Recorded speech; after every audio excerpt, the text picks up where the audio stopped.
ഈശോ മിശിഹായ്ക്ക് സ്തുതിയായിരിക്കട്ടെ. ഞാൻ മാണിപ്പറമ്പിലച്ചൻ.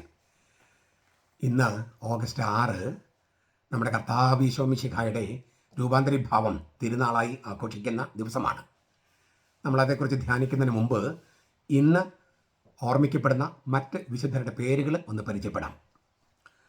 ക്രമേത്തെ, എസോസിയൂസ് of Limoges, Gezelin of Schlebusch, Ghislain of Luxembourg, Glisente of Brescia, ഗൊദേറാനോ, Guillermo Sanz, Hardulph of Breedon, Hormisdas pope മാർപ്പാപ്പ, James the Syrian, Justus of Alcala, Maria Francesca Rubatto, Matteo the Bascio, Octavian of Savona, Pastor of Alcala, Stephen of Cardena, Tadeusz Dulny, William of Altavilla, martyrs of സർദേന,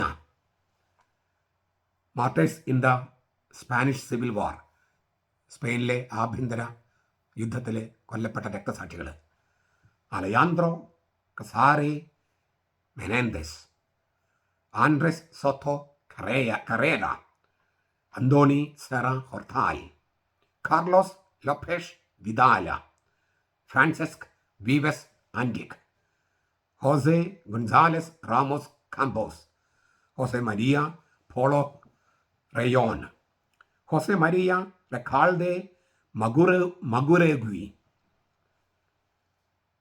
Yosef Domenech Bonet, Juan Silverio Perez Ruano, Pau Bertran Mercade, Pedro Carballo Corrales, Saturnino Ortega Montealegre, വിൻധിർ von Neuhausen. നമ്മുടെ കർത്താവ് ഈശോ മിശിഹായുടെ രൂപാന്തരീഭാവമാണല്ലോ ഇന്ന് തിരുനാളായിട്ട് ആഘോഷിക്കുന്നത്. വിശുദ്ധ കുർബാനയുമായിട്ട് ബന്ധപ്പെട്ട് ഈ രൂപാന്തരീഭാവത്തിൻ്റെ പ്രസക്തി ധ്യാനിക്കാനാണ് നമ്മൾ ആഗ്രഹിക്കുന്നത്. അടിസ്ഥാനപരമായിട്ട് എല്ലാ സഭയിലുള്ള കത്തോലിക്ക സഭയിലുള്ള എല്ലാ ലിറ്റർജികളും, എല്ലാ വിശുദ്ധ കുർബാനകളും, വിശുദ്ധ കുർബാനയുടെ വിവിധ ആചാരങ്ങൾ വിവിധ സഭകളിലുള്ളത് അടിസ്ഥാനപരമായിട്ട് ഒരേ ഒരു ഘടനയാണ്. ആ ഘടനയുമായിട്ട് ബന്ധപ്പെട്ട ഒരു സംഗതി ഈ രൂപാന്തരീഭാവത്തിലുണ്ട്.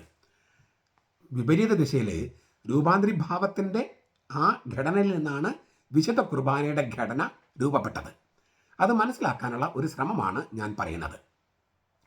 മത്തായിയുടെയും ലൂക്കായുടെയും സുവിശേഷത്തിൽ നമ്മൾ ഇങ്ങനെയാണ് ഈ രൂപാന്തരീഭാവം ആരംഭിക്കുന്നത്.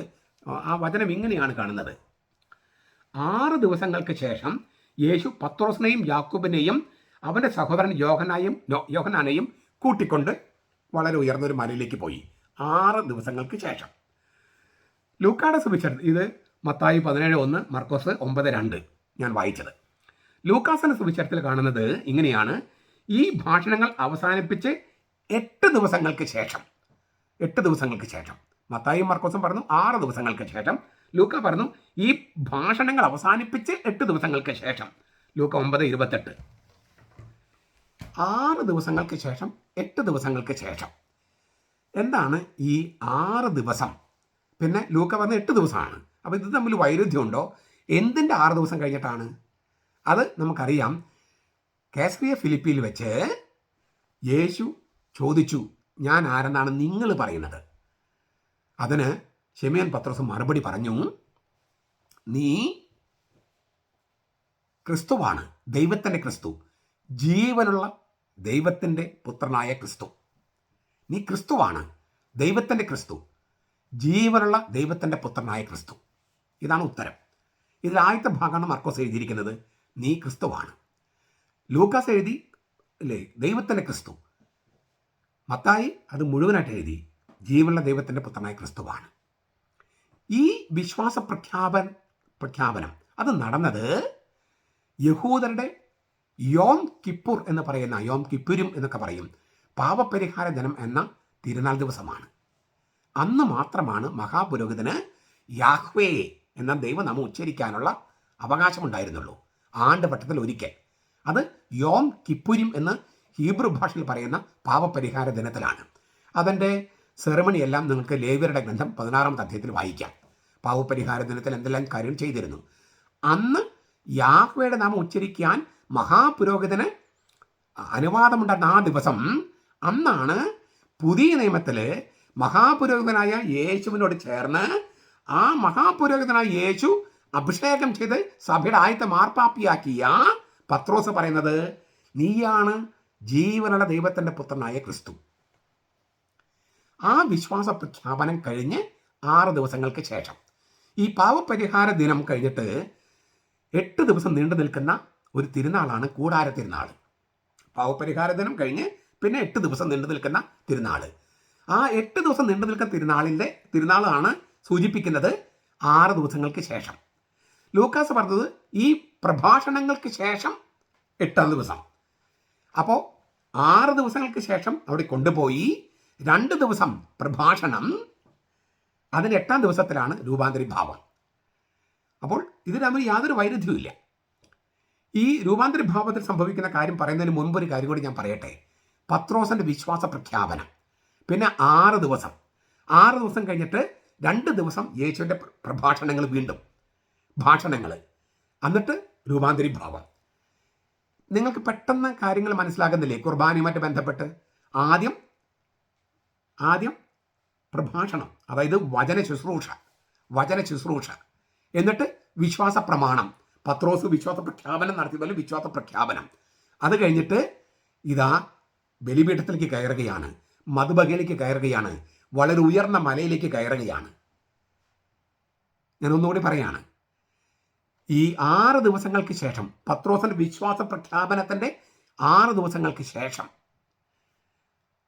അപ്പോഴാണ് ഉയർന്ന മലയിലേക്ക്, അതായത് വചന ശുശ്രൂഷ കഴിഞ്ഞ് ബലിപീഠത്തിലേക്ക്, സ്വർഗത്തെ പ്രതിനിധാനം ചെയ്യുന്ന മധുബകയിലേക്ക് പ്രവേശിക്കുന്നത്.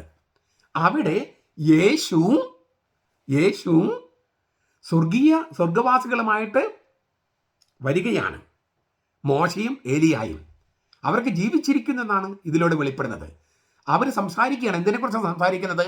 ലൂക്കാസ് പറയാണ് 9-ാമത്തെ അധ്യായത്തിൽ, തൊട്ടടുത്ത ദിവസങ്ങളിൽ യെരൂസലേമിൽ നടക്കാനിരിക്കുന്ന പെസഹായെക്കുറിച്ചാണ്, പുറപ്പാടിനെ കുറിച്ചാണ്. പുറപ്പാട്, മരണം. യേശുവിൻ്റെ മരണം എന്ന പുറപ്പാടിലൂടെ അവൻ സ്വർഗത്തിലേക്ക് പോകുന്നു. അതിലൂടെ മനുഷ്യവംശത്തിന് വരുന്ന രക്ഷയെക്കുറിച്ചാണ് അവർ സംസാരിച്ചിരുന്നത്. അപ്പോൾ ഒരു മേഘം വന്ന് യേശുവിനെയും ശിഷ്യന്മാരെയും മൂടി. മേഘം പരിശുദ്ധാത്മാവിൻ്റെ പ്രതീകമാണ്. പഴയ നിയമത്തിലാണെങ്കിലും പുതിയ നിയമത്തിലാണെങ്കിലും. സീനായ് മലയിലും മരുഭൂമിയിലും സമാഗമ കൂടാരത്തിലും സോളമന്റെ ദേവാലയത്തിലും ഒക്കെ പരിശുദ്ധാത്മാവ് ഉണ്ടായിരുന്നു. പരിശുദ്ധാത്മാവിൻ്റെ ആ പ്രതീതിയാണ് ദേവാലയം ധൂപിക്കുമ്പോൾ നമ്മൾ സൃഷ്ടിക്കുന്നത്. മേഘം പരിശുദ്ധാത്മാവിൻ്റെ പ്രതീകം.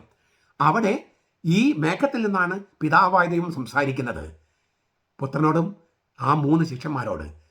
ഇവൻ എൻ്റെ പുത്രനാണ്, എൻ്റെ പ്രിയപ്പെട്ട പുത്രനാണ്, അവൻ പറയുന്നത് കേൾക്കുക.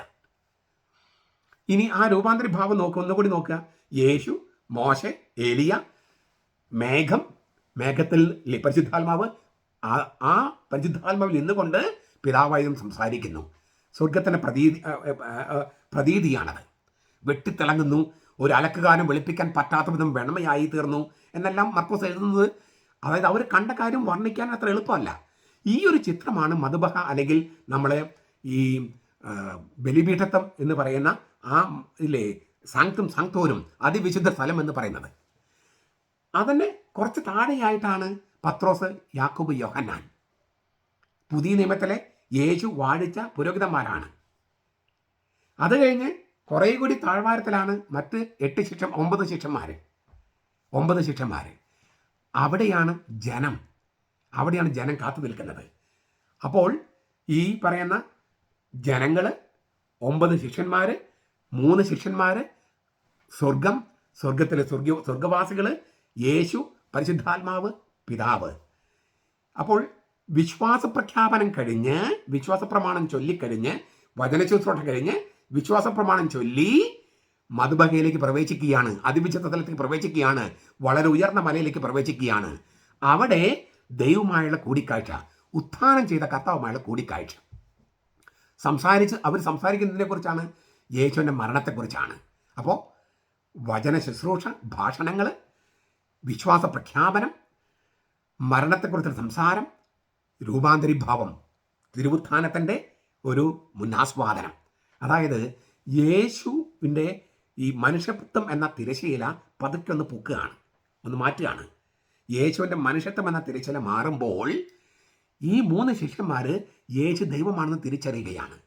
അപ്പോഴാണ് നമുക്ക് ഈ മർക്കോസിനെ സുവിശേഷം 9-ാമത്തെ അധ്യായം 1-ാമത്തെ വാക്യം നമുക്ക് മനസ്സിലാക്കുന്നത്, ദൈവരാജ്യം ശക്തിയിൽ കാണുന്നത് വരെ മരിക്കാത്ത ചിലർ ഇവിടെയുണ്ട്. ദൈവരാജ്യം ശക്തിയിൽ യേശുക്രിസ്തുവിൽ വരികയാണ്.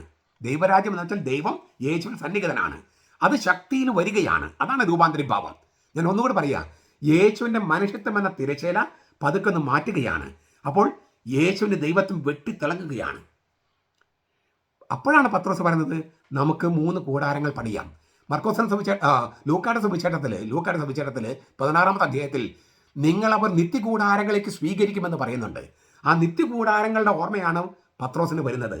സ്വർഗത്തിൽ നിത്യകൂടാരങ്ങൾ, ഞങ്ങൾ അത്ര നിത്യകൂടാരങ്ങൾ പണിയാം, ഒന്ന് നിനക്ക്, ഒന്ന് മോശയ്ക്ക്, ഒന്ന് ഏലിയാക്കി എന്ന് വെച്ചാൽ നിങ്ങൾ നിത്യകൂടാരങ്ങളിലായിരിക്കുക, അവിടെ ഞങ്ങളും കൂടി ആയിരിക്കുക. ഇതാണ് വിശുദ്ധ കുർബാന. എന്നിട്ട് ഇത് കഴിഞ്ഞിട്ട് എന്താ സംഭവിക്കുന്നത്? യേശുക്രിസ്തു ഇറങ്ങി വന്നിട്ട് അവരെ തൊട്ടു എന്നാണ്. അവരെ തൊട്ടു. ഇതല്ലേ ദിവ്യകാരുണ്യം? അപ്പോൾ ഈ ഒരു ക്രമം നോക്കുക. ഇനി ഒരു കാര്യം കൂടി നോക്കണം. ഈ രൂപാന്തരീഭാവം കഴിഞ്ഞിട്ടാണ് ഗെത്സമൻ തോട്ടത്തിലെ അനുഭവം. അവിടെ ഈ 3 ശിഷ്യന്മാരെ കൊണ്ടുപോകുന്നുണ്ട്. ഗെത്സമൻ തോട്ടം എന്ന് പറഞ്ഞാൽ മരണത്തിൻ്റെ മുന്നാസ്വാദനം ഇല്ലേ? രക്തം വിയർക്കുകയാണ്, രക്തച്ചൊരിച്ചിലൂടെ മരിക്കുന്ന കർത്താവിൻ്റെ മുന്നാസ്വാദനം. രൂപാന്തരീഭാവം ഉത്ഥാനത്തിൻ്റെ മുന്നാസ്വാദനം, അതും ഒരു ഘടനയാണ്. ലത്തീൻ സഭയിലെ കുർബാന എടുത്തു കഴിഞ്ഞാൽ ഈ എപ്പിക്ലേസ്, നിന്റെ പരിശുദ്ധാത്മ എഴുന്നള്ളി വരട്ടെ എന്നുള്ള പ്രാർത്ഥന കഴിഞ്ഞിട്ടാണ് സ്ഥാപനവാക്യങ്ങൾ. അത് കഴിഞ്ഞ് ഡോക്സോളജിക്ക് വരുന്നു. സീറോ മലബാർ സഭയിലാണെങ്കിൽ എപ്പിക്ലേസ് അവസാനമാണ്. നിന്റെ പരിശുദ്ധാത്മ എഴുന്നള്ളി വരട്ടെ എന്ന് പറയുന്നത് സ്ഥാപനവാക്യങ്ങളെല്ലാം കഴിഞ്ഞിട്ടാണ്. അതായത് രണ്ടും ചരിത്രത്തിൽ സംഭവിച്ചത് മരണം കഴിഞ്ഞിട്ടാണ് ഉത്ഥാനം. ആ ക്രമമാണ് സീറോ മലബാർ സഭ കുർബാനയിൽ ഉപയോഗിക്കുന്നത്. ലത്തീൻ സഭയിൽ ഇപ്പം കാണുന്ന ഈ രൂപാന്തരീഭാവത്തിൻ്റെ ക്രമമാണ്. രൂപാന്തരീഭാവം കഴിഞ്ഞിട്ടാണ് ഗെത്സമൻ തോട്ടം. അതായത് ആദ്യം രൂപാന്തരീഭാവം, അതായത് ആദ്യം ഉത്ഥാനവും സ്വർഗാരോഹണവും പരിശുദ്ധാത്മ ആഗമനവും അവതരിപ്പിച്ചിട്ട്, അതാണ് രൂപാന്തരീഭാവം. അവതരിപ്പിച്ചിട്ട് പിന്നെയാണ് ഗെത്സമൻ തോട്ടം, അതായത് പീഡാനുഭവം എന്ന് പറയുന്നത്. അതായത് അതിൻ്റെ താഴും പീഡാനുഭവമൊക്കെ. അപ്പോൾ 2 ക്രമവും, അതായത് ഘടന, ഈ ഉത്ഥാനം കഴിഞ്ഞിട്ട് പരിശുദ്ധാത്മാവിൻ്റെ ആഗമനം കഴിഞ്ഞിട്ട് ഈ അന്ത്യത്താഴത്തിലേക്ക് പോകുന്ന ഘടന, അത് യേശു അവതരിപ്പിച്ചിട്ടുണ്ട്. ചരിത്രത്തിൽ സംഭവിച്ചത് മറ്റേ ഘടനയാണ്, മറ്റേ തരത്തിലാണ്. ആദ്യം ഇല്ലേ അന്ത്യത്താഴം, പിന്നെ ഗെത്സമൻ തോട്ടം, മരണം, ഉത്ഥാനം, പരിശുദ്ധാത്മാവിൻ്റെ ആഗമനം. ആ ചരിത്രത്തിലെ ക്രമമാണ് സീറോ മലബാർ സഭ പിഞ്ചെല്ലുന്നതെങ്കിൽ, കുർബാനയിൽ പിഞ്ചെല്ലുന്നതെങ്കിൽ, ലത്തീൻ സഭയിൽ ഞാൻ ഈ പറഞ്ഞതുപോലെ ആദ്യം വചനപ്രഘോഷണമെല്ലാം കഴിഞ്ഞിട്ട് രൂപാന്തരീഭാവം കഴിഞ്ഞ് അന്ത്യത്താഴത്തിലേക്ക് പോയി പിന്നെ മരണത്തിലേക്ക് പോകുകയാണ്, ഗെത്സമൻ തോട്ടത്തിൽ പോകുകയാണ്. ആ ക്രമവും യേശു അവതരിപ്പിച്ചിട്ടുണ്ട്. ആദ്യം മഹത്വം അവതരിപ്പിച്ചിട്ട് പിന്നെ മരണം അവതരിപ്പിച്ചിരിക്കുന്നു. ആ ക്രമം സുവിശേഷങ്ങളുണ്ട്. ആ ക്രമമാണ് ലത്തീൻ സഭയിൽ പിന്തുടരുന്നത്. അപ്പോൾ രൂപാന്തരീഭാവം എന്ന് പറയുന്നത് ഈ കുർബാനയുടെ ഘടന അങ്ങനെ തന്നെ അവതരിപ്പിച്ചിരിക്കുന്ന സംഗതിയാണ്. വിശുദ്ധ കുർബാന എന്ത് സംഭവിക്കുന്നുവെന്നാണ് രൂപാന്തരീഭാവത്തിലൂടെ അവതരിപ്പിച്ചിരിക്കുന്നത്. ഈ വിശുദ്ധ കുർബാന ഇല്ലെങ്കിൽ, ആ കൂദാശ ഇല്ലെങ്കിൽ, ഇപ്പോൾ പെന്തക്കോസ്തക്കാർ, ദൈവസഭക്കാർ, പിന്നെ ബോൺ അഗൈൻ ക്രിസ്ത്യൻ, കത്തോലിക്ക സഭ ഇട്ടുപോയവരെല്ലാവരും കുർബാന നിഷേധിക്കുന്നു. അതില്ലെങ്കിൽ ഈ ദൈവം മനുഷ്യനായി വന്നു, ഭൂമിയിൽ വന്നു. അതുകൊണ്ട് എന്ത് വ്യത്യാസം ഉണ്ടായി ലോകത്ത്? വിശുദ്ധ കുർബാന ഇല്ലെങ്കിൽ നമ്മൾ കൃപയാൽ വിശ്വാസത്താൽ രക്ഷിക്കപ്പെട്ടു എന്ന് പറഞ്ഞു. അതൊരു ഭാവന മാത്രമായി നിൽക്കില്ലേ? ഒരു ഭാവന മാത്രമായിട്ട്, നമ്മുടെ ഒരു വിചാരം മാത്രമായിട്ട് ശരിക്കും സംഭവിക്കണ്ടേ? 1. 2, ദൈവം മനുഷ്യനായി ഭൂമിയിൽ ജീവിച്ചു. അത് അക്കാലത്ത് അവർക്ക് മാത്രം കിട്ടിയാൽ മതിയോ? ആ മനുഷ്യാവതാരത്തിൻ്റെ അനുഭവം അത് ലോകാവസാനം വരെ കൊണ്ടുപോകണ്ടേ? അതിൻ്റെ ആ മനുഷ്യാവതാരത്തെ പെർപ്പച്വേറ്റ് ചെയ്യുക, അതായത് ലോകാവസാനം വരെ ഈ ഭൂമിയിൽ സന്നിഹിതമാക്കുകയല്ലേ വിശുദ്ധ കുർബാന. 3, നമ്മൾ പറയുന്നു സഭയുടെ ലക്ഷണങ്ങളിലൊന്നാണ് പരിശുദ്ധ കത്തോലിക്ക സഭ. പരിശുദ്ധ കത്തോലിക്ക സഭ എന്ന് കേൾക്കുമ്പോൾ കലി തുള്ളുന്ന ആളുകളുണ്ട്. കാരണം ഒരുപാട് പാപികളാണ് അവിടെ മുഴുവൻ. മാർപ്പാപ്പ തൊട്ട് സകല മനുഷ്യർ പാപികളാണ്. സംശയം എന്ത്? അത് തെളിയിക്കേണ്ട കാര്യമില്ലേ, പാപികളാണ്. പിന്നെ എങ്ങനെ പരിശുദ്ധ കത്തോലിക്ക സഭ എന്ന് പറയും? പരിശുദ്ധ കത്തോലിക്ക സഭ എന്ന് പറയുന്നത് അതിൽ അംഗങ്ങളുടെ വിശുദ്ധിയെക്കുറിച്ചല്ല, മറിച്ച് ഇവരെല്ലാം പാപികളാണെങ്കിലും ആ സഭയോടൊപ്പം സഭയുടെ കൂടെ സഭാംഗങ്ങളുടെ കൂടെ മൂർത്തമായ രീതിയിലായിരിക്കാൻ ദൈവം തീരുമാനിച്ചു. ദൈവത്തിൻ്റെ തീരുമാനം, അതായത് സഭയുടെ കൂടെ ആയിരിക്കാനുള്ള ദൈവത്തിൻ്റെ തീരുമാനം, അതായത് മനുഷ്യാവതാരം ചെയ്ത ദൈവം സഭയിൽ ആയിരിക്കാൻ തീരുമാനിച്ചു, സഭയിൽ ആയിരിക്കുന്നു. ആ ദൈവത്തിൻ്റെ സാന്നിധ്യം, പരമപരിശുദ്ധനായ ദൈവത്തിൻ്റെ സാന്നിധ്യം, പരമപരിശുദ്ധനായ ദൈവം മനുഷ്യനായി, ആ മനുഷ്യനായി വന്ന ദൈവത്തിൻ്റെ സാന്നിധ്യം സഭയിൽ ഉള്ളത് കൊണ്ടാണ്, പരമപരിശുദ്ധനായ ദൈവത്തിൻ്റെ സാന്നിധ്യം ഉള്ളത് കൊണ്ടാണ് സഭ പരിശുദ്ധമായിരിക്കുന്നത്. മനുഷ്യനായി അവതരിച്ച ദൈവം മൂർത്ത രൂപത്തിൽ കുർബാനയിൽ മനുഷ്യരിൽ, വിശ്വാസികൾ, കത്തോലിക്ക പാരമ്പര്യമുള്ള എല്ലാവരിലും, പിന്നെ പള്ളിയിൽ ദിവ്യകാരുണ്യത്തിലും സക്രാരിയിലും എഴുന്നള്ളിയിരിക്കുന്നത് കൊണ്ടാണ് പരിശുദ്ധ കത്തോലിക്ക സഭ എന്ന് പറയുന്നത്. അങ്ങനെ കുർബാനയിലൂടെ കർത്താവ് വരുന്നില്ലെങ്കിൽ, ഞാൻ ആവർത്തിക്കുകയാണ്, മനുഷ്യാവതാരം സംഭവിച്ചതിൻ്റെ പേരിൽ ഈ ലോകത്തിൽ ഒരു മാറ്റവും വന്നില്ലെന്ന് വിചാരിക്കേണ്ടി വരും. വിശ്വാസത്തിൽ രക്ഷിക്കപ്പെട്ടെന്ന് പറഞ്ഞൊരു വെറും ഭാവനയാകാതെ അത് യാഥാർത്ഥ്യമാക്കണമെങ്കിൽ അന്ന് കർത്താവിനെ സ്പർശിക്കാൻ പറ്റിയതുപോലെ ഇന്നും സ്പർശിക്കാൻ പറ്റണം. മനുഷ്യാവതാരത്തിൽ കിട്ടിയ ആനുകൂല്യം അല്ലെങ്കിൽ ഭാഗ്യം അന്നത്തെ തലമുറയ്ക്ക് മാത്രമല്ല, എല്ലാ തലമുറയ്ക്കും നൽകപ്പെടണം. ഇതിനു വേണ്ടിയാണ് ഈ കുർബാന സ്ഥാപിച്ചത്. കുർബാനയിൽ നമ്മൾ കണ്ടുമുട്ടുന്നത് വചന ശുശ്രൂഷയും വിശ്വാസ പ്രഖ്യാപനവും രൂപാന്തരപ്പെട്ട, അതായത് ഉത്ഥാനത്തിലൂടെ രൂപാന്തരപ്പെട്ട കർത്താവുമായുള്ള കൂടിക്കാഴ്ചയും, അങ്ങനെ നിത്യകൂടാരങ്ങളിൽ സ്ഥിരമായിട്ട് ഇരിക്കാനുള്ള നമ്മുടെ മോഹവും. അപ്പോൾ കർത്താവ് തന്നെ വന്ന് നമ്മളെ തൊടുന്നു ദിവ്യകാരുണ്യത്തിലൂടെ. ഇങ്ങനെ നമ്മൾ ഈ രൂപാന്തരി ഭാവത്തിൻ്റെ പുനരവതരണമാണ് നമ്മൾ വിശുദ്ധ കുർബാനയിൽ ആചരിക്കുന്നത്. അതിനാൽ തന്നെ രൂപാന്തരി ഭാവത്തിന് അങ്ങേയറ്റം നമ്മുടെ ജീവിതമായിട്ട് ആഴമേറിയ ബന്ധമുണ്ട്. എന്നും കൂടാരത്തിലായിരിക്കാൻ പത്രോസിനെ പോലെ ആഗ്രഹിച്ചുകൊണ്ട് നമുക്ക് രൂപാന്തരി ഭാവത്തിന് തിരുനാൾ ആഘോഷിക്കുകയും അതോടൊപ്പം തന്നെ ഈ മോഹം നമുക്ക് വളർത്തിയെടുക്കുകയും വചനത്തിന് ആഴത്തിലേക്ക് പോകാനുള്ള ശ്രമങ്ങൾ നടത്തുകയും ചെയ്യാം.